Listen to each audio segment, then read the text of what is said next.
Vanessa est puéricultrice depuis une vingtaine d'années, un métier qu'elle exerce par passion, mais aujourd'hui elle constate que ses conditions de travail se sont détériorées.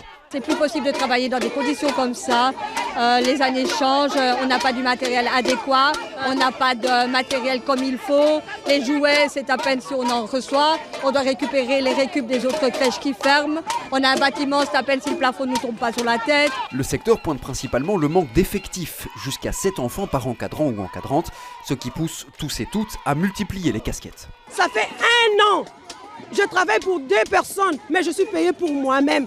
Ça n'a pas de sens là.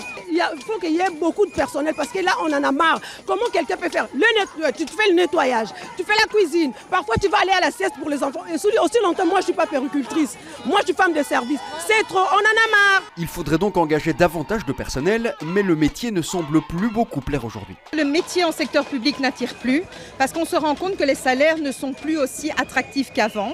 On a certaines choses comme les indexations, mais ce n'est pas encore suffisant. Alors on ne peut pas octroyer bien évidemment des allocations pour fonction supérieure à tout le monde, mais je pense qu'il y a une réelle revalorisation salariale, en tout cas des salaires de ce niveau-là. De son côté, la ministre de l'Enfance en Fédération Wallonie-Bruxelles, Bénédicte Linard, se dit à l'écoute.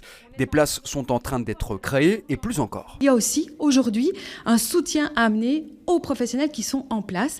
On voit qu'il y a une pénurie et donc on travaille, on a lancé une task force attractivité, pénurie, où on réunit tous les acteurs, syndicats, ONE, mais aussi les régions pour voir comment on soutient mieux encore. Les syndicats en franc commun ont été reçus par le cabinet de la ministre. Ils ont soumis l'ensemble de leurs revendications, espérant qu'elles seront prises en compte.